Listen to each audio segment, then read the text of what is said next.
Bueno, buenas tardes. Vamos a comenzar el segundo día de las jornadas de autismo. Y como he dicho hace un momentito, ¿quién no conoce a Francisco Alcantuz, que es catedrático del Departamento de Psicología Evolutiva y de la Educación? Lleva toda la vida trabajando en este tema, ¿no? En el tema de los trastornos del neurodesarrollo. De hecho, fue el coordinador desde el principio, desde que se creó la unidad de acceso, una unidad en la Universidad de Valencia. Y pues ha sido también coordinador de máster, coordinador de doctorados, ha escrito muchos libros y artículos científicos sobre el tema, o sea, es totalmente una eminencia y estamos muy orgullosos de que hayas venido a nuestra pequeña morada. Ahí está, o sea que efectivamente, nuestra pequeña, que también él da clase aquí, da clase de autismo, tanto a los futuros maestros de pedagogía terapéutica como los maestros de audición y lenguaje, y la verdad es que me siento privilegiada que hayas aceptado estar esta tarde con nosotros. ¿Vale? Él va a hablar de lo que es, porque está trabajando con familias de niños con trastorno del espectro autista, entonces va a hablar de lo que está haciendo sobre la intervención. ¿De acuerdo? Pues muchísimas gracias y adelante. De acuerdo, Inma. Gracias. Voy a bajar un poco las expectativas, porque tampoco es tanto. Me han dicho que hay padres en la sala, entonces voy a hacer una pequeña presentación personal primero para que sepáis un poco mi trayectoria personal antes de entrar en la académica propiamente dicha, ¿no? Bueno, yo he tenido la experiencia de que en el año 87 naciese una hija, Marta, con parálisis cerebral y quedarme solo, porque su madre falleció en el momento del parto, quedarme solo enfrentando un poco la situación. Como os podéis imaginar, pues fue una situación traumática y que gracias a la familia que me apoyó, pues pude salir adelante. Aún hoy, pues llego a emocionarme recordándolo solo. Bueno, pues Marta salió adelante y gracias a compañeros también profesionales conseguimos que en este momento es prácticamente autónoma, funciona muy bien. Va con su silla de ruedas, posiblemente la habéis visto por ahí porque han cambiado el nombre de la Malva Rosa, se llama Marta Rosa, porque se recorre toda la playa. Y en el año, pues no sé, en el año 92 aproximadamente un profesional de fisioterapeuta, psicólogo, compañero, ante mi desesperación, ¿no? Porque no existían recursos de atención temprana o eran muy escasos, pues me dijo, Paco, si tú no lo haces, ¿quién lo va a hacer? Y entonces, bueno, me estimuló, me incentivó y me lancé a trabajar en ese sector y montamos la unidad de investigación acceso, que no tiene nada que ver con la unidad de atención al estudiante con discapacidad, aunque sí nace en ese mismo consenso, ¿no? En ese momento, pues un grupo de amigos, compañeros, becarios, jóvenes con mucho entusiasmo, nos lanzamos a la aventura de investigar, de preparar diferentes prototipos tecnológicos para intentar compensar las discapacidades, las inhabilidades que puede presentar una persona con discapacidad y poder hacer que su trayectoria por la escuela, por el instituto o por la universidad fuese lo más normalizada posible. Conseguimos un proyecto europeo, en aquel momento fue el mejor financiado de toda la universidad y de todo el Estado español, con más de 150 millones de pesetas, que se llama Unichance, oportunidad universitaria, sería un poco la traducción, y montamos el servicio de atención a estudiante con discapacidad que ayer la rectora pues, nos felicitaba de alguna forma, diciendo que se ha conseguido alcanzar una cota de 1000 y pico estudiantes con discapacidad integrados dentro de la universidad. Lo que nos dijo es que de esos 1000 y pico, solo 16, que yo tenga conocimiento, son estudiantes con autismo, que los hay. Sí, no solamente son discapacidades físicos o sensoriales, sino también hay estudiantes con trastornos del espectro autista de alto nivel, los llamados Asperger, que están cursando con más o menos normalidad, aunque es verdad, y hay que reconocerlo así, hay que hacer la autocrítica correspondiente, que la atención y el apoyo que se hace a este colectivo en particular no tiene nada que ver con el apoyo que se hace al colectivo de discapacidad físicos o sensoriales. No tiene absolutamente nada que ver. Bien, una de las conclusiones que saqué con esa experiencia de casi 10, 12 años fue la diferencia que existía entre aquellos que tenían éxito y aquellos que no tenían éxito. Los que tenían éxito accedían a la universidad. ¿Y por qué accedían a la universidad? Porque había una familia detrás. Era la variable sine qua non, la variable diferenciadora de quién y quién no. Hasta tal punto, esa es una primera, y la segunda es el inicio de la intervención, cuando habían empezado a trabajar. Habían empezado a trabajar todos muy pronto, habían tenido la oportunidad de tener de alguna forma un servicio de atención temprana, un servicio de intervención temprana, en la cual podían estimular al niño, podían trabajar con él, y la consecuencia es que habían tenido mucho tiempo para poder trabajar y el resultado pues era ese. Hasta tal punto es así que el segundo proyecto que yo lancé fue precisamente la constitución de un centro de atención temprana en la universidad, el CUDAP, del cual he sido director hasta julio, si no me equivoco, de hace año y medio, en el que por motivos que no es políticamente correcto enumerar aquí, pues presenté mi dimisión. Bien, lo que os voy a presentar aquí, bueno, esto es mi trayectoria un poco así a nivel global, lo que voy a presentar aquí es un estudio, una idea que nace en un proyecto más amplio, en un proyecto en el cual lo que vamos a trabajar es una experiencia clínica controlada, o un modelo clínico controlado en el cual queremos verificar la eficiencia de un tipo de tratamiento específico, ¿no? Para ello hemos establecido un modelo, que es ese que tenéis ahí, nosotros o yo, digo nosotros porque aunque esté aquí solo, habéis visto que en la diapositiva inicial son varias personas, es un grupo de personas muy importante, y creo y quiero que sea más importante todavía el número, al cual por tanto os invito a que participéis, porque es un proyecto muy ambicioso. Le llamamos intervención global, porque intentamos cubrir todos los polos que tienen algo que ver con el desarrollo del niño que presenta algún tipo de trastorno. Como veis ahí, el punto central es esa intervención global, pero tiene los 4 puntos cardinales, ¿no? Desde lo que es la intervención directa sobre el niño, lo que es la intervención sobre la familia, lo que es la intervención en el contexto escolar y lo que es la intervención social, donde es una intervención multidisciplinar. El contexto social pues, deberán hacerlo los educadores sociales, el contexto escolar lo tendrán que hacer los maestros y los psicopedagogos que trabajan en la escuela, y así sucesivamente cada uno tendrá su ámbito de actuación y de importancia. Nosotros vamos a trabajar fundamentalmente el aspecto de intervención directa y el de familia, y intentaremos vehiculizar a otros equipos para que vayan trabajando los aspectos sociales y educativos. Para la intervención directa, pues ya estamos trabajando, hemos hecho, bueno, ahí es una idea que también, para que veáis que no son 4 polos independientes, sino que están interactuando todos entre sí, de tal forma que no se puede trabajar solo la familia si no trabajas con la intervención del niño, que no puedes trabajar solo en la escuela si no trabajas con la familia, es decir, es un totum revolutum, que lo que intentamos simplemente es segregar para poder explicarlo y poder hacer la intervención, hacerla viable.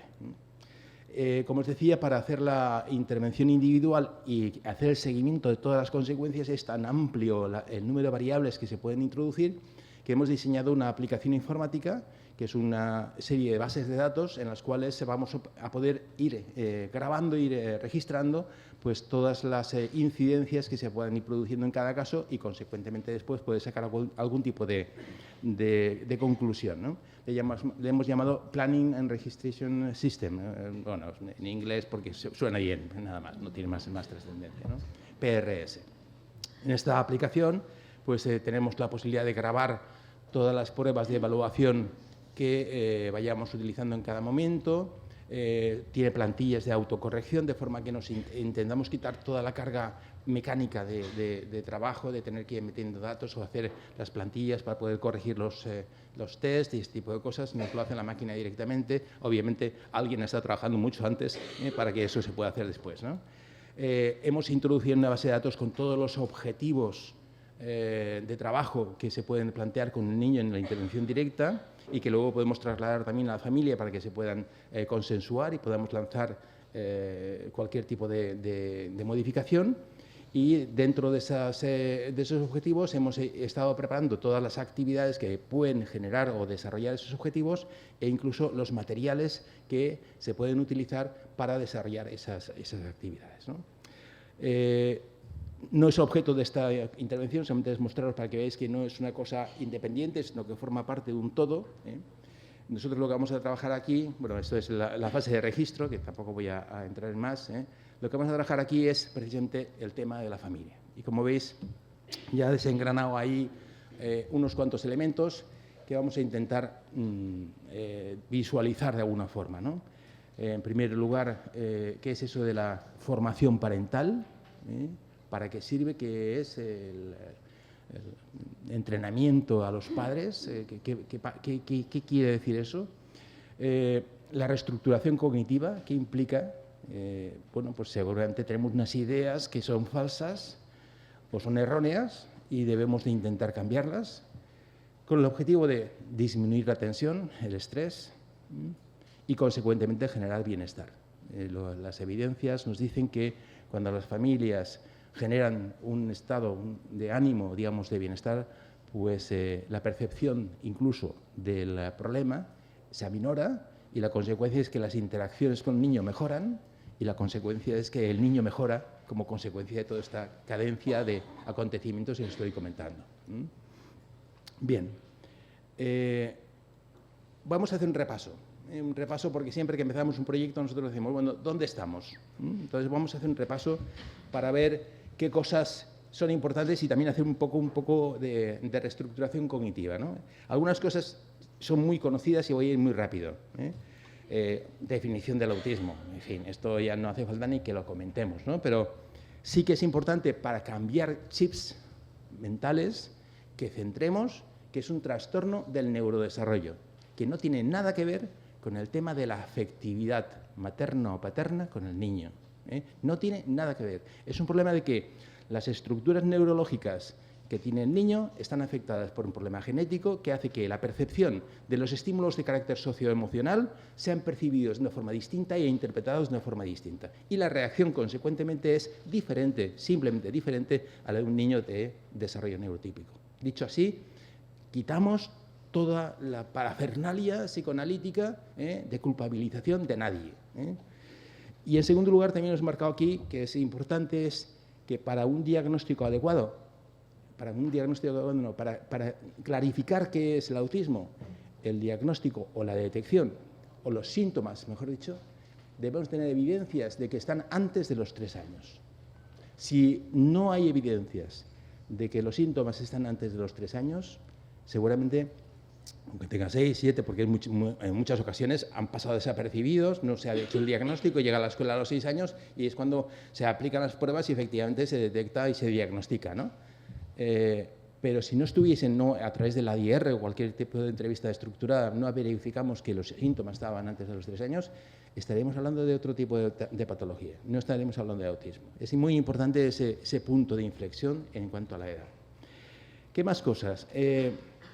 Bueno, la causa ya lo vimos ayer, también no sabemos cuál es la causa, sabemos que hay una base genética muy importante, un 15% aproximadamente de los niños con TEA tienen una base genética perfectamente definida, con un síndrome concreto, pero el resto es de etiología idiopática y no sabemos de qué viene. Eso no significa que no supongamos que efectivamente hay una base genética.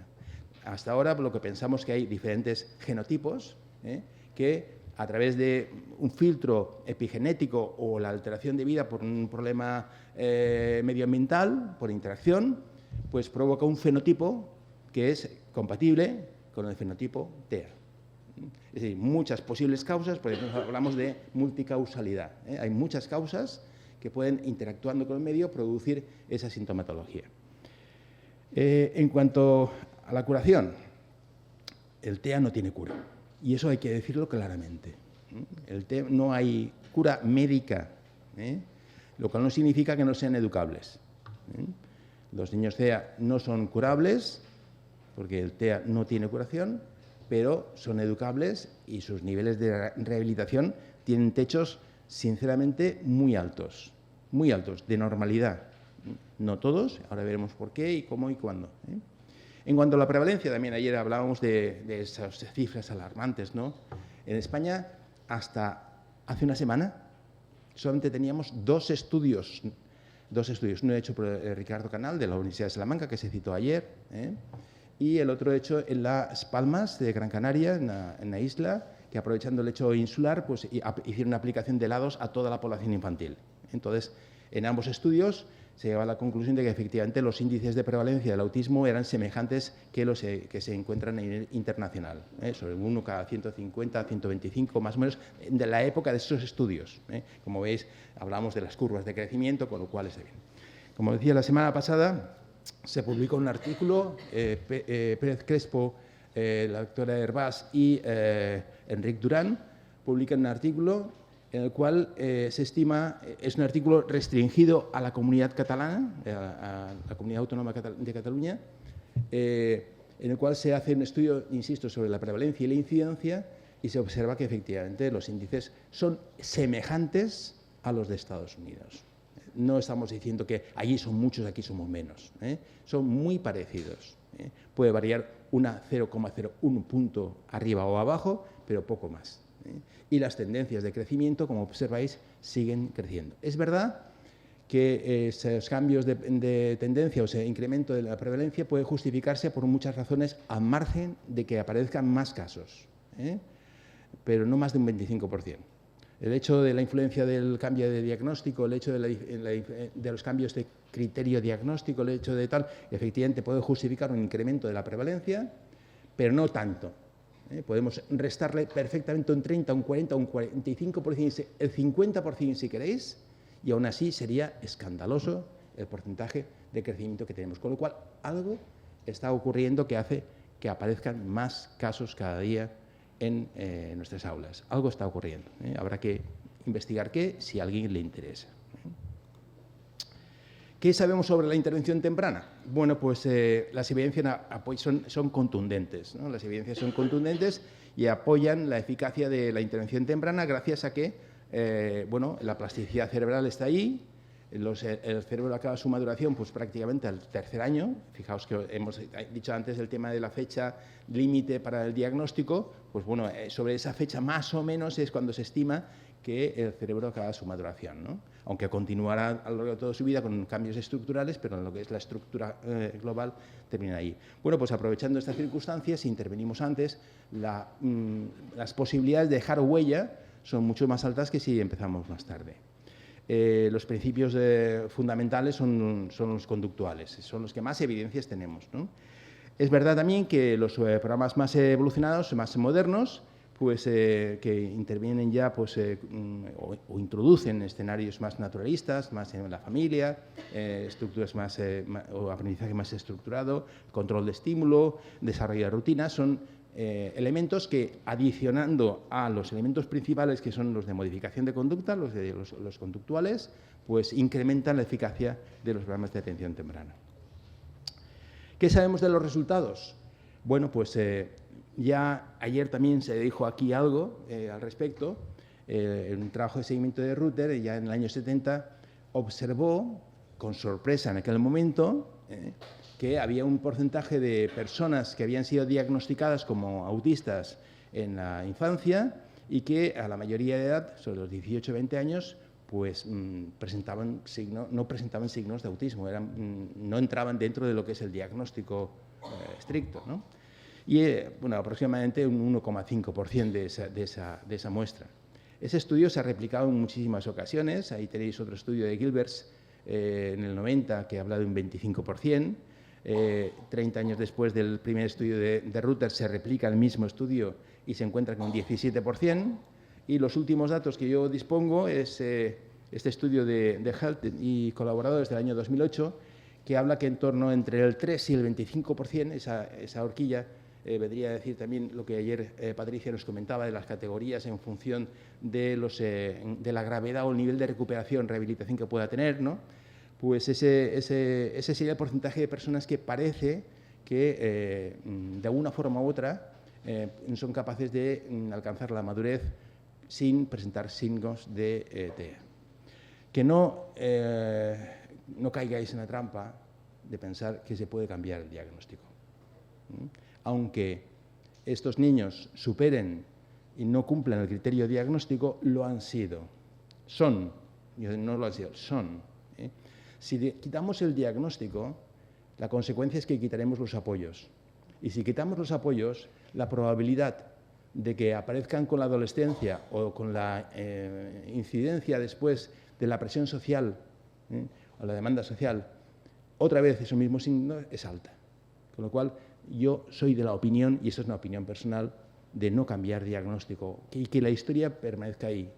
Es más el beneficio que puede obtenerse que el perjuicio del estigmatismo que eso puede significar en cuanto a la persona y su diagnóstico. Hemos visto que son capaces incluso de llegar a la universidad y licenciarse y ejercer su profesión, montar su familia sin más problemas. Más cosas. ¿Qué es lo que hacemos? Bueno, pues hay diferentes enfoques, hay multitud de métodos. Fijaos, hay un estudio ahí que habla de 111 métodos distintos de intervención. Bueno, es una jungla. Meterse en el mundo de la intervención es una jungla, lleno de siglas y además todas en inglés, con lo cual es perderse en esa jungla, ¿no?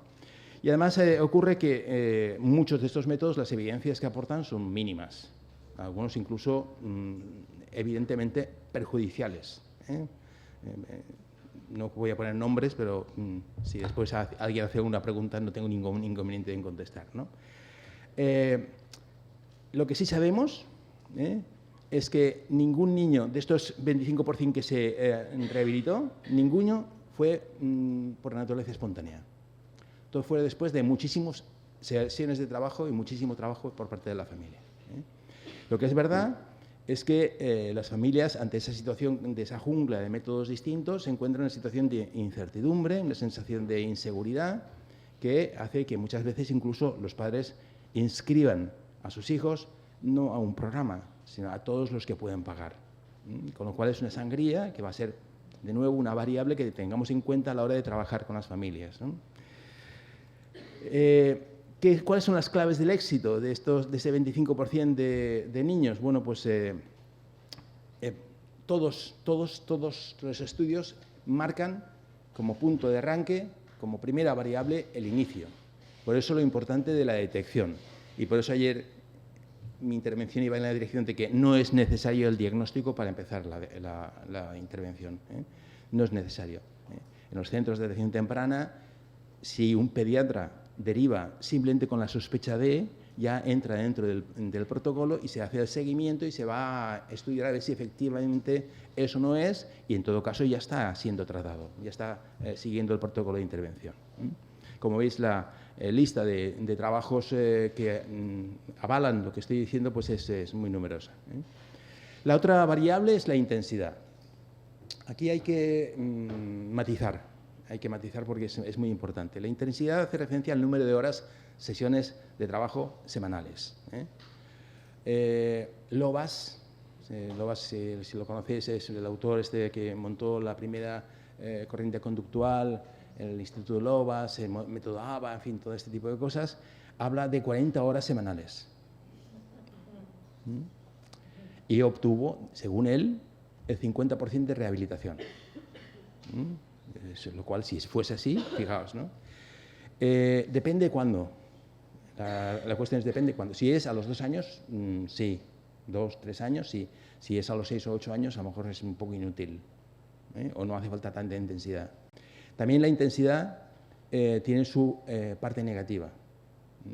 Y es que la crítica que se hace a los métodos es que generan efectos secundarios. Pasa lo mismo que la medicación. La medicación, sabéis que hay una dosis, pero tú estás constipado, tienes fiebre o lo que sea, te tomas un antibiótico y por mucho más antibiótico que te pongas, no se va a curar más pronto la infección. Lleva su curso. E incluso si tomas mucho más, puedes hacerte autoinmune o como se llame el tema, y la consecuencia es que tengas efectos secundarios negativos, ¿no? Pues efectivamente, en el tema de la intensidad también pasa lo mismo.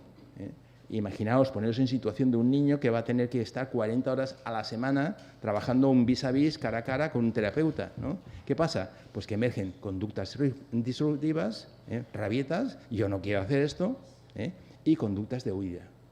Si me puedo, me escapo. Es algo muy natural y esas son conductas muy típicas de los niños que están sometidos a programas muy o excesivamente intensivos. Yo creo que una posición intermedia, gradual y sobre todo en las edades más tempranas está justificado. Más allá de eso habría que discutir mucho. Y el tercer elemento, la participación de los padres. Los padres, su formación, el nivel de adherencia al tratamiento, la implicación que puedan tener, el nivel de resiliencia si están en una situación todavía de shock emocional y no han podido superar esa situación, o, por el contrario, la resiliencia ya ha producido los efectos oportunos y la consecuencia es que son capaces de poder afrontar el problema sin más. ¿Qué sabemos de los padres? Bueno, pues creo que en la sala hay muchas madres y padres, ¿no? Entonces, va a ser sencillo, ¿no? El nacimiento de un hijo es una situación que implica una reorganización y un cambio personal muy importante y que genera muchísima tensión en la pareja y en la persona en particular. Es un elemento que tienes que repartir tu tiempo entre ya no dos, no, ya son 3 o 4 o 5. Es un elemento de tensión que hay que gestionar y además el factor de salud es uno de los factores más importantes o más generadores de estrés. Y no digamos ya si no es salud solamente, sino se trata de un trastorno, una discapacidad que va a permanecer para toda la vida, ¿no? Entonces es una tensión muy, muy importante y que puede dejar secuelas a lo largo de toda la vida. Las familias que se enfrentan a la crianza de niños con discapacidad tienen una fuerte tensión y se presenta de una forma muy intensa. Tensión en todos los niveles, tensión emocional, tensión económica, tensión social. Es decir, normalmente se aíslan porque no, da vergüenza eso, ir con tu hijo que está llorando, está tirándose por tierra, parece que como que da vergüenza ir a los sitios, ¿no? Entonces se retraen y se quedan en casa. Económica, hay que cuidarlo, hay que llevarlos a las terapias. ¿Quién lo lleva? Pues, ¿qué ocurre? Pues normalmente la mujer es la que es la cuidadora principal y me tiro yo los látigos correspondientes, lo puedo hacer, porque a mí lo he hecho. Y la consecuencia es que, bueno, pues que tiene que dejar el trabajo, con lo cual más gastos y menos ingresos, una crisis total, una crisis total. Y ante todo eso, pues, bueno, esa tensión además está no ya en el momento del diagnóstico, cuando se hace intervención, no, esa tensión empieza cuando uno se empieza a dar cuenta de las primeras señales. Y digo esto porque la tendencia de muchos pediatras, no sé si hay en la sala o no, muchos pediatras es mantenerse expectante. No te preocupes, eso ya verás tú, como dentro de 3 meses no pasa nada, ha madurado, eso es una cuestión de maduración, como los higos, ¿no? Van a caer solos, ¡pum! No hay más. No. Las señales, si son señales de alerta, hay que atenderlas. Y contra más pronto empecemos, ¿sabéis cuál es la consecuencia? Más tiempo tenemos para poder hacer la intervención. Si esperamos, pues la consecuencia es que se nos pasa el tiempo, se nos pasa el arroz, no hay forma. Más cosas sobre los padres. Bueno, la situación de ansiedad generada es una situación que genera problemas de salud y de bienestar de los padres. Es muy curioso, hay un dicho castellano que dice que Dios no nos debe pasar el mal que el cuerpo es capaz de resistir o algo así, pero es muy curioso el nivel de enfermedades, el índice de enfermedades adicionales que los padres padecen cuando tienen un hijo con algún tipo de discapacidad. No digo ya autismo solamente, sino en general, ¿vale? El estrés, también ayer lo comentaba Patricia, ¿no? Es cortisol, etcétera, etcétera, es un generador, empieza a generar una gran cantidad de alteraciones físicas que la consecuencia va a ser precisamente alteraciones de salud. Todos los informes que nos llegan hablan de que efectivamente hay una alteración del bienestar psicológico en los padres y que influye en las relaciones familiares y conyugales. No os quiero contar el número de personas, de parejas que al final acaban divorciándose porque no pueden soportar o huyendo, depende de cuál sea la interpretación que cada cual pueda hacer, ¿no?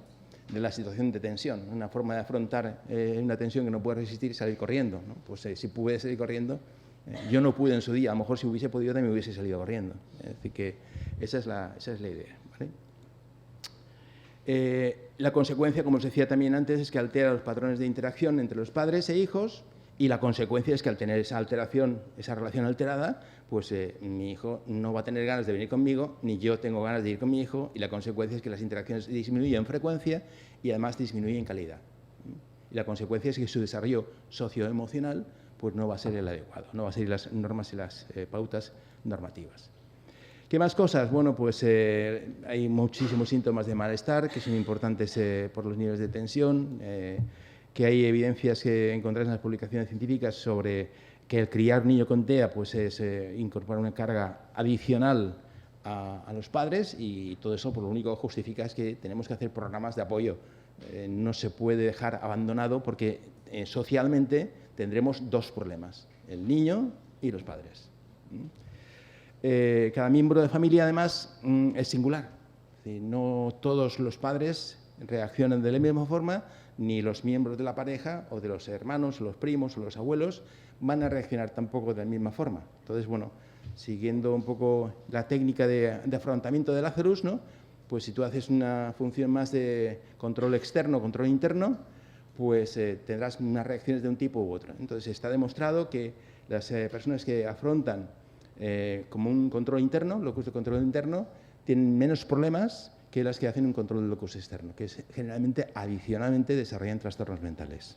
Con lo cual, es importante saber cómo estás afrontando tu problema, y si te estás haciendo un enfrentamiento que no es adecuado, poder hacer la reestructuración cognitiva del problema para intentar buscar el camino más interesante.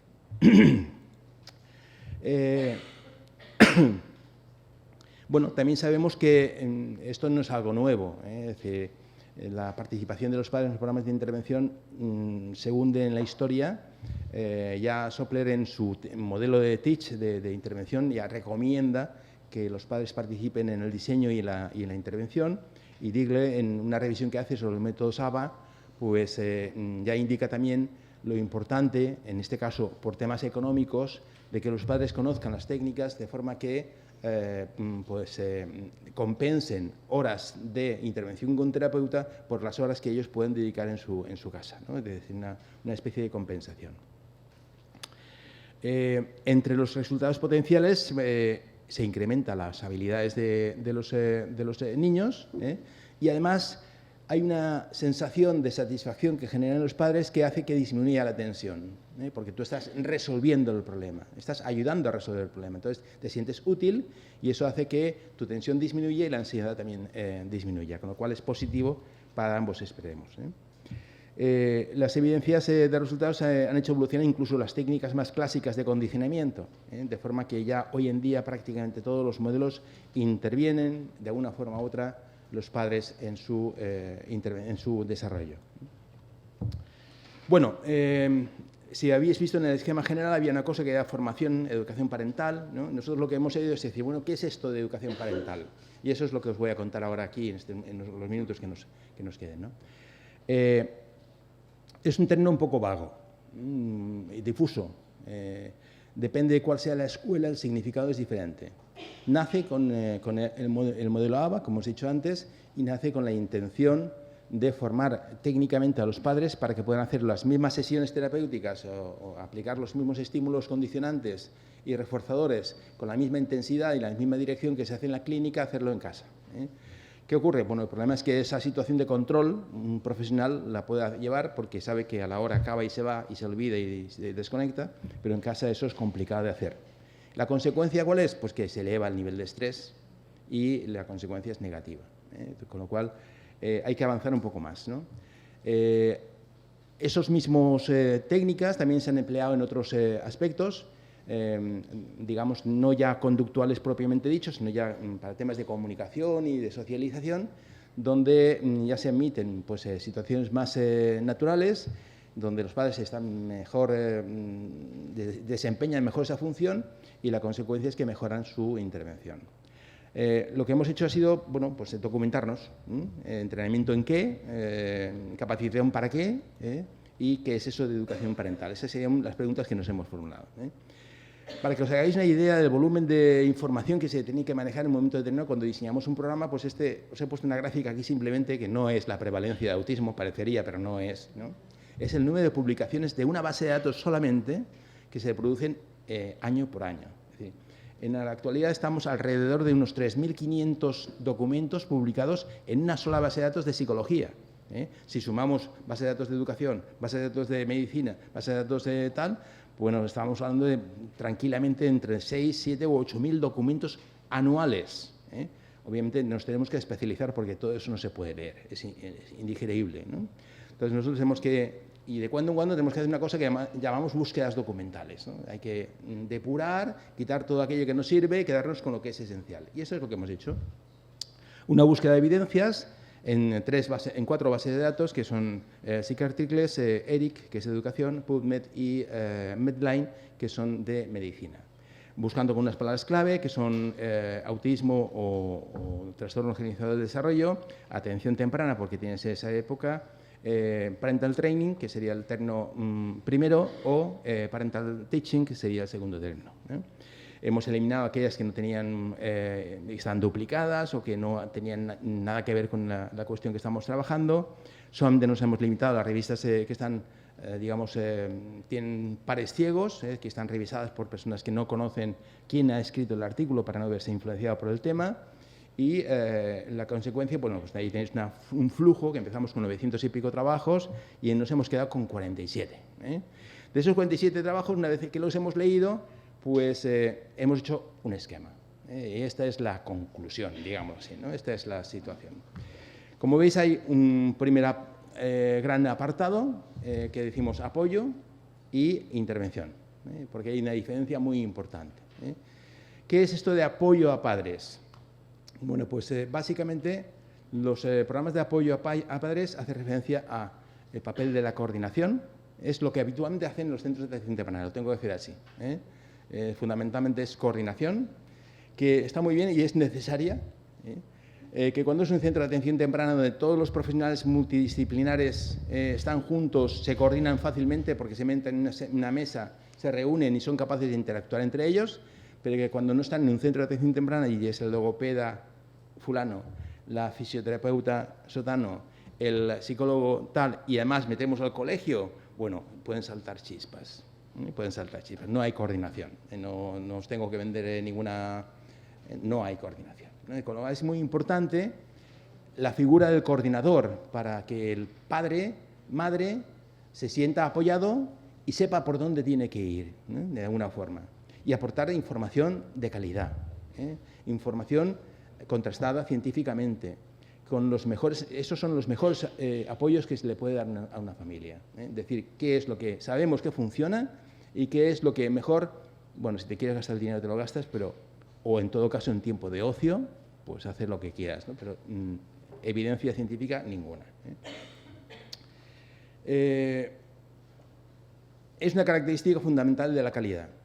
Si no hay coordinación entre los terapeutas, la intervención va a ser nula. Nosotros hemos hecho la aplicación informática que os he enseñado antes, precisamente para ayudar a la coordinación entre los diferentes profesionales, porque ahí volcamos toda la información. Entonces, incluso no hace falta tener una hora de tiempo disponible para hacer esa reunión de coordinación, sino podemos leer lo que ha dicho fulano, lo que ha dicho fulano, y entonces, si estamos de acuerdo, simplemente seguir avanzando.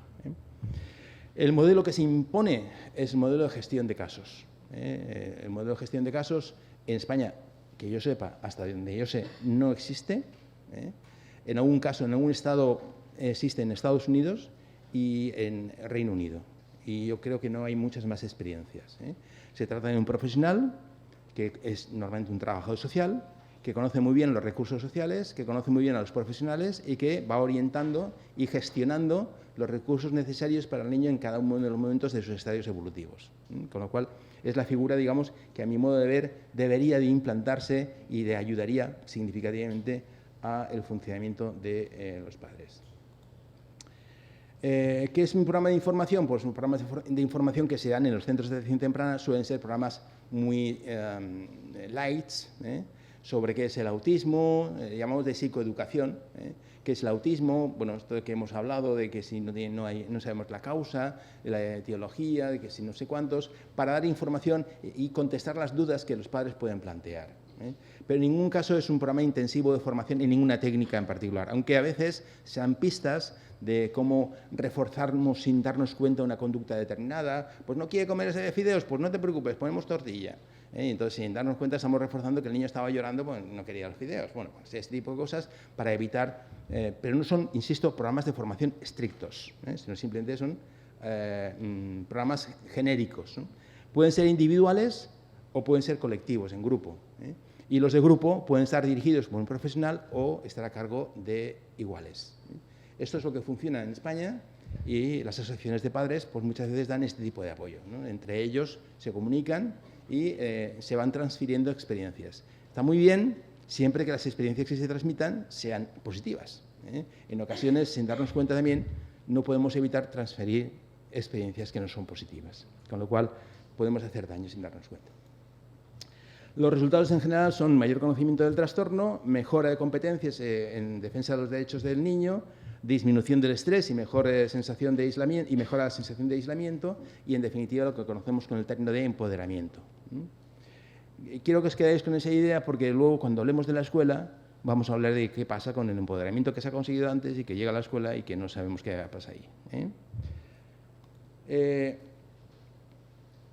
No sé por qué se me ha venido aquí. Bueno, vamos a ver el anterior. Aquí, eso sí. Vamos a hablar de lo que es la intervención mediada por padres. Bueno, pues generalmente está centrada en las habilidades, en desarrollar habilidades concretas del niño. Y como veis aquí hay como 3 grandes grupos. Voy a intentar ir lo más rápidamente posible porque veo que tengo poco tiempo. Y quería dejar tiempo para las preguntas. Hay una cosa que se llama intervención mediada por padres en síntomas nucleares.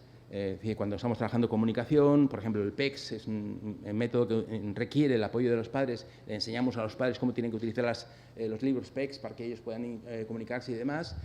Pueden ser primarias o secundarias, y primarias es que solamente trabajan los padres, o secundarias es que trabajan los terapeutas, enseñan a los padres y los padres, digamos, generalizan esa situación en casa.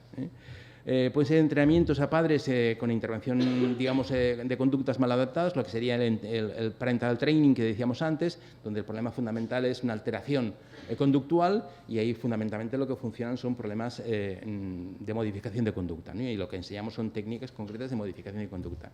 Y por último, hay un tercer bloque. O sea, tengo que decir que este cuadro es provisional, es posible que cuando se publique pues haya una modificación porque aún estamos trabajando en él. Hay un tercer bloque que no hemos sabido muy bien casarlo ninguno de los dos, porque creo que es un elemento independiente, que el objetivo es trabajar lo que es la interacción, es decir, digamos, desarrollar lo que es la parentalidad positiva, es decir, conseguir que cuando yo hable con mi hijo esté lo suficientemente relajado como para que sea positiva esa intervención, que no sea una tensión, no sea tensionada, de forma que lo que aquí hace es, bueno, imaginaos, ¿no? Os cuento así un poco tal. Me levanto por la mañana, estoy muy relajado. Ay, bien, mi niño, tal cual, nos vamos al colegio. Bien, la dejamos al colegio. La mañana de trabajo, llega mediodía, Dios, ya estás cansado hasta aquí. Llegas a la tarde, a las 7 de la tarde, recoges al chiquillo. No me hables, ¿no? Estamos deseando que cene, se acueste y a dormir para poder relajarnos un poquitín en el sofá, ¿no? Entonces, bueno, se trata de buscar estrategias, y si hace falta relajarse, pues hacer una sesión de relajación antes de empezar a tener la interacción con tu hijo. No cogerlo en cualquier momento y en cualquier modo, ¿no? Ese sería un poco el planteamiento. Y como veis, está clasificado también en 4 grandes bloques, que en función del tipo de problema también se van especializando, que son los problemas conductuales, los problemas de ansiedad y estrés, que se trabajan con programas cognitivo-conductuales, lo que es la educación parental en particular, que hace referencia a lo que estaba comentando de lo que es la educación positiva, y un último elemento que está ahí, que es las basadas en el juego. Claro, al bajar de nivel y irnos a 2 años, 3 años, ¿cómo vamos a interactuar con niños no es a través del juguete? ¿Cómo interactuamos con niños no jugando con él? Entonces, Entonces, todos los elementos piagetianos de la formación del símbolo del niño a través del juego, toda la importancia terapéutica que a nivel psicológico tiene el juego para elicitar elementos traumáticos, pues se ponen ahí en evidencia, ¿no? Y entonces aparecen diferentes tipos de técnicas, entre las cuales pues, cito ahí una que estamos trabajando muy intensamente en este momento, que es el Dear for Time, no porque tiene una orientación psicoanalítica, es decir, no es porque sea mi predilección, sino porque da unas ideas que son clave. Lo del Floor Time hace referencia a que nos tenemos que poner al nivel del niño, nos tenemos que tirar a tierra, pero no solamente a tierra, sino nosotros nos tenemos que poner a su nivel. Si ella está jugando con la cuerdecita, nosotros vamos a jugar con la cuerdecita, vamos a imitarle. ¿Para qué? Para provocarle. Y cuando le provocamos es cuando podemos empezar a hacer una relación terapéutica. Con lo cual son ideas que están muy bien y yo creo que vamos a incorporarlas en este programa que estaba comentando antes. Y bueno, me ha saltado un montón de diapositivas, pero yo creo que vamos a la última, porque esta es una pregunta que os hago a vosotras, a vosotros. ¿Cuál es el papel de los padres en los programas de intervención en la escuela? Pongo puntos suspensivos porque es un interrogante para mí. Yo creo que la escuela, si es una escuela inclusiva, o si pretende ser una escuela inclusiva, debería ser una escuela abierta, no sé si estáis conmigo, abierta en todos sus sentidos, puertas abiertas, puertas de cristal, que podamos ver qué es lo que ocurre dentro. Cuando digo que ver es que los padres puedan acceder a la escuela, que otros profesionales puedan participar, legislación flexible para ese tipo de cosas, y un currículum flexible. Si no hay un currículum flexible y la escuela no es una escuela abierta, a mí me cuesta pensar que se pueda conseguir una inclusión. Y poco más. Lo más importante para mí, gracias por vuestra atención y, como siempre, vuestras preguntas, que siempre serán muy agradecidas. Gracias.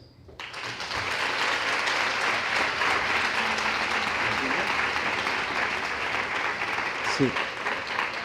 Si alguien quiere hacer una pregunta fuera del contexto, os dejo ahí mi correo electrónico porque estaría encantado de contestaros. Si alguien quiere hacer alguna pregunta ahora en estos momentos para que nos podamos enriquecer todos, pues la verdad es que bienvenida la pregunta. Vale, va, alguna pregunta. Por allí, bien.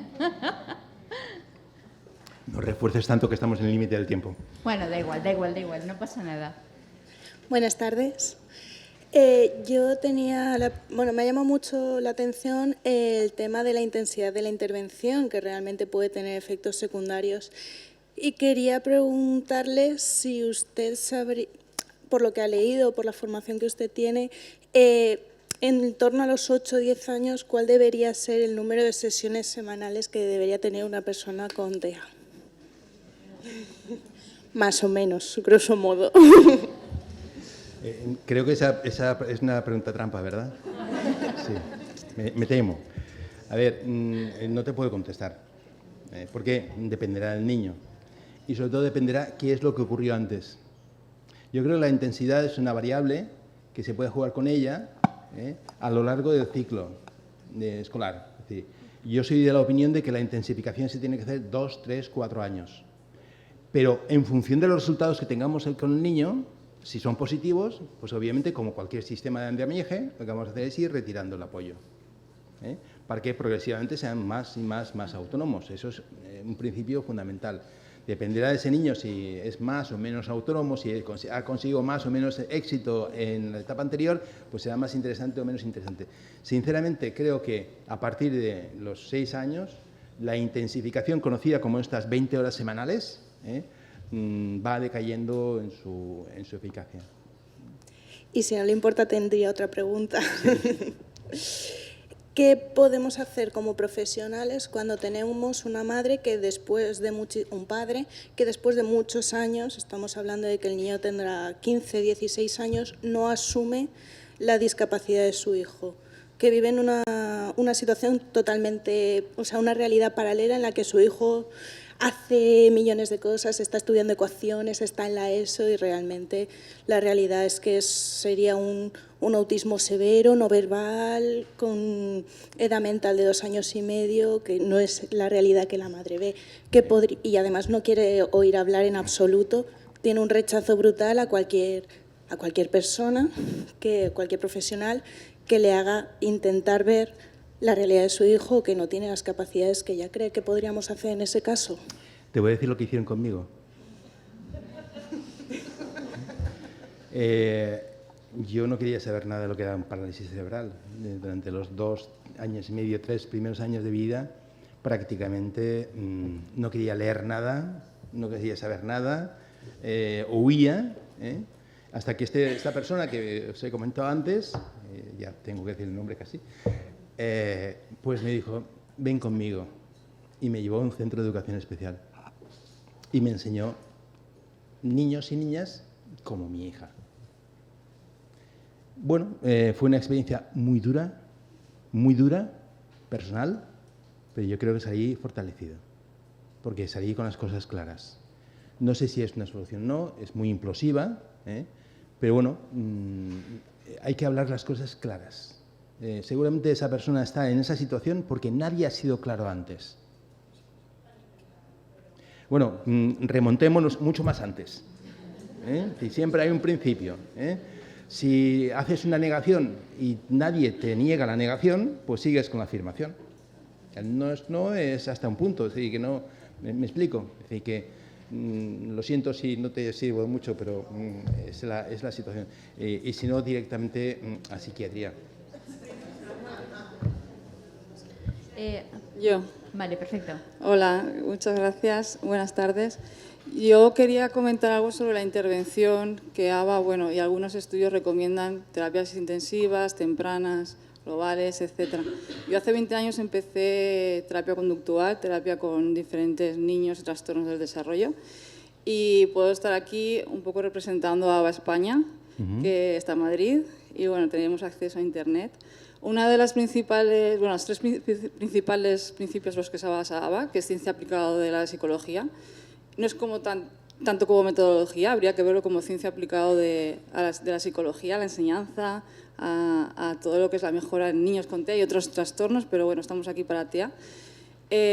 Hay 3 pilares básicos, uno es la aplicación de ensayos discretos o bien unidades de aprendizaje, otro que es análisis funcional de la conducta, que casi que bueno, si no nos fijamos en esos 3 pilares básicos, nos podemos llevar a equivocarnos, y otro que es análisis de tareas. ¿De acuerdo? Entonces, cuando nos hablan también de intensidad, se está refiriendo a que constantemente tenemos que estar trabajando en estos 3 focos de intervención. Eso no quiere decir que con las terapias tempranas de hace 20 años que yo empecé, el niño tiene que estar en mesa trabajando con un terapeuta vis a vis. Si está fallando la ABA en sí o la aplicación, no es en sí de lo que es ciencia aplicada, sino del profesional que lo está haciendo. Intensidad un niño necesita desde que se levanta hasta que se acuesta. Ayuda de los profesores, ayuda de los padres, ayuda cuando se va a comprar del panadero, de quien sea. Entonces, ¿qué hace el profesional desde la psicología, desde los profesores? Que desde que se levanta hasta que se acuesta, se esté garantizando que ese niño está aprendiendo de la forma más eficaz y óptima para su desarrollo. ¿Cuánta intensidad? No estemos pensando en que el niño está sentado en mesa, sino desde que se levanta hasta que se acuesta, alguien tiene que estar guiándole, alguien le tiene que estar diciendo cómo tiene que estar respondiendo a diferentes estímulos. Es muy difícil y es mucha constancia y es un seguimiento muy duro. Pero no, ¿cuánta intensidad? Pues imaginaros. ¿De acuerdo? No estábamos pensando en una intensidad de el niño está sentado trabajando logopedia, apoyos curriculares. No, no, no. Estamos hablando de que yo necesito ayuda cuando me estoy duchando, cuando me estoy cayendo de una bici y necesito tener estrategias suficientes para defenderme con el medio, con... Bueno, ya me entendéis, ¿no? Ya está. Tú misma. Tenía por aquí una pregunta también. ¿Esperas una respuesta o no? Yo creo que no. Es que, bueno, yo cuando empecé también la intensidad y también eran otro tipo de terapias. Hemos ido evolucionando mucho, y más desde Lobas, que hablaba de castigos. Has visto en la diapositiva que he dicho que los métodos de ABA actualmente han evolucionado y no tienen absolutamente nada que ver. Es que es esto, si estamos fallando, está fallando el profesional, pero no está fallando la ciencia. En las evidencias científicas, cuando hablamos de las evidencias científicas, hay 2 componentes, fundamentales. Uno es el resultado, obviamente, y otro es lo experto que sea el terapeuta para aplicarlo, ¿no? Hay una ciencia que está surgiendo en este momento que se llama, incluso hay una revista especializada en el tema que se llama Journal of Implementation Science, revista de ciencias de la implementación, y cómo ponemos en marcha aquello que conocemos ya. Os tengo que decir que muchos de esos estudios que hemos visto ahí, que no me da tiempo a ir enumerando uno a uno, son estudios, experiencias clínicas universitarias, que muchas de ellas, como ABA, por ejemplo, que originalmente fue así también, se ha traducido en un método patentado y sellado y con un manual de funcionamiento y ese tipo de cosas. Pero muchas de ellas se quedan en el tintero. Lo que tenemos que sacar es las experiencias positivas que de ahí surgen. Lo que ocurre es que los americanos son muy dados a poner automáticamente las siglas y automáticamente patentar el nombre. Pero, en fin, eso es ya otro cantar. ¿Más preguntas? Por aquí sí. Sí.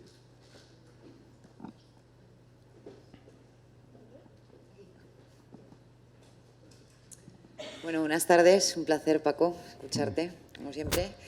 Y yo quería preguntarte sobre el tema de la prevalencia, que hemos estado viendo al principio, que bueno, cada vez es más, lógicamente, no solamente en TEA, sino en muchos más trastornos del neurodesarrollo.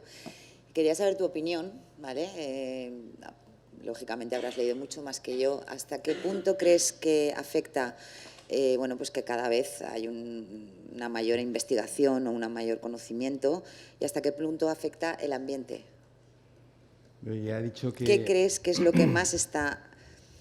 Yo ya he anticipado, creo, que hay razones metodológicas para justificar que esos incrementos no son tan escandalosos, y que la cifra en sí de 1,58 a lo mejor no es 1,58, a lo mejor es 1,100 o 1,150 o 1 no sé cuántos, ¿no? ¿Por qué? Porque depende mucho de cómo se haga el estudio. En España, por ejemplo, los estudios que hasta este que os acabo de publicar se han hecho, y salvando los dos que he citado, el de Canal y el de Las Palmas, eran tesis doctorales. No quiero menospreciar una tesis doctoral porque es un trabajo enorme, que además se hace con el dinero del bolsillo de cada uno, con lo cual es un sacrificio inmenso. Pero estas tesis generalmente eran retrospectivas, es decir, se iba a los históricos de los hospitales y expediente a expediente, como en ratitas de biblioteca, iban buscando cuántos diagnósticos había. Claro, si uno escribe, ya sabéis cómo escriben los médicos, ¿no? O el concepto que tiene de psicosis infantil es el que actualmente conocemos como autismo, o es esquizofrenia infantil, que es lo que nos dependerá del año en cual, cuando hagas la revisión, tendrás más o tendrás menos. Con lo cual, los cambios diagnósticos de la metodología justifican una variación importante. Luego, lo que sí que sabemos es que hay un cambio de diagnóstico. Un cambio de diagnóstico de estos que os acabo de decir, que son trastornos mentales que han decaído, y ahora se utiliza el de autismo. Porque además bajamos en edad. La esquizofrenia infantil se venía diagnosticando a 6, 7, 8 años, y ahora con mucha más anticipación somos capaces de diagnosticar TEA. Entonces hay un cambio de diagnóstico importante. Luego, otro cambio de diagnóstico importante es que efectivamente la presión de los padres hace que surjan más recursos, y los recursos llaman a los casos. Y en muchas ocasiones, como hay recursos para autismo y no hay recursos para otras cosas, pues muchas veces parece que hacemos un favor poniendo una etiqueta o poniendo otra. Igual que pasó en el TDAH, que había medicación y ahora ya está bajando la incidencia de una forma muy significativa, pues bueno, podemos estar en una situación así. Así y todo, y contando que eso puede ser un 30 o un 40% menos de la prevalencia que estamos observando, sigue siendo escandalosa, y la tendencia creciente sigue estando. Con lo cual, algo que tiene que ver, porque esto empieza en los años 90, la curva de crecimiento empieza en los años 90, algo alrededor de nuestra propia sociedad, y luego matizaré esto también, contaminación, plásticos, lo que queráis, miles de cosas, no sabemos qué, incide en el proceso de gestación, es un teratógeno que altera el proceso de gestación, y la consecuencia es que el cerebro del niño no madura de la forma correcta, y la consecuencia es que emerge una sintomatología concreta. O sea, ¿crees que puede influir por igual, no? Yo creo, a ver, restando los aspectos metodológicos que estoy comentando, yo sigo pensando que hay muchos niños con TEA. que hay más. No. Hay más. Gracias. Yo puedo dar también mi opinión. Yo pienso que el conocimiento en general del trastorno, de los trastornos que estamos teniendo en los últimos años, eso hace que el pediatra, el neuropediatra, sepa más, los orientadores, los psicólogos, sepan más del tema y puedan en cierta manera situar al niño o clasificar al niño según el tipo de comportamientos. Entonces, por ejemplo, hay estudios en África o estudios en Asia que la prevalencia no es la misma. ¿Por qué? Porque, desgraciadamente, los profesionales no están tan al día como puedan estar, por ejemplo, la parte europea o los países de Estados Unidos. O sea que, yo creo que eso también influye. Bueno, yo ahí discrepo, como ayer. Discrepo en el sentido siguiente. Efectivamente, lo que dices es verdad, es así. La información que nos llega, sabemos más del tema, pero en la sociedad occidental también ocurre que las modas están para algo, ¿no? Entonces, muchas veces llega el niño a la consulta de pediatra, insisto, no sé si en la sala hay o no, que nadie se sienta ofendido, por favor, pero en los 5 minutos escasos, 10 minutos quizá, de tiempo que tiene el pediatra o el neuropediatra en la consulta para ver, lo ve pasando y dice, este niño es autista. Después sí vendrán todos los estudios que tú quieras, la verificación y demás, pero muchas veces el exceso de información hace que seamos más sensibles y hace que veamos cosas que a lo mejor en otras circunstancias no le hubiésemos dado la importancia que le estamos dando en un momento determinado. Los estudios que hace referencia Isma, hay muchos de ellos hay algún tipo de sesgo, sesgos culturales. Por ejemplo, en Chile hay una comunidad indígena que tiene como norma cultural y educativa no mirar a los ojos del adulto, por respeto. Claro, si el síntoma evidente es la falta de contacto visual, todos son autistas. ¿Me entendéis? Es decir, hay que matizarlo, yo lo que he leído sobre el tema son las publicaciones de prevalencia a nivel mundial, o sea que no es, al haber menos gente preparada, lógicamente, lo que quieren hacer las personas es vivir, comer y ya está. O sea, y no tienen servicios médicos como los tenemos nosotros. Y eso es sencillamente por eso sí, no están diagnosticados. Yo estoy de acuerdo contigo, incluso en Valencia casi no tenemos autistas. Datos oficiales. ¿Hay datos oficiales? No. No tenemos. No hay estudios de prevalencia. En Angola hay autistas, no hay datos oficiales, no hay. En Cuba había un estudio que decía precisamente que en Cuba no había autismo. Porque no habían datos, no habían, entonces no hay. Claro, hay que estudiar un poco el fenómeno porque es algo genético y no hay diferencias en función de razas, ni etnias, ni cosas de estilo. Incluso, fijaos, una evidencia que se decía que 1 de cada 5, 1 era chica y 4 eran chicos, se está cuestionando. Porque en la actualidad se está diagnosticando mucho más chicas que chicos, pero en edades más altas. Ya con 16, con 14, con 17 años. ¿Por qué? Porque el género femenino parece que es más sociable y es más, confunde más los síntomas de interacción social que el masculino. Por lo que sea, somos más así. Pues en resumiendo, yo creo que es un poco de todo, ¿no? O sea, es la moda, que cada vez se diagnostica más porque hay más personas preparadas, el cambio de diagnóstico. Todo eso hace que haya una elevada prevalencia y no hay más. Yo creo que con el tiempo veremos si realmente esa prevalencia aumenta o disminuye o qué es lo que pasa. Pero el tiempo nos lo dice todo. Muchísimas gracias por todo.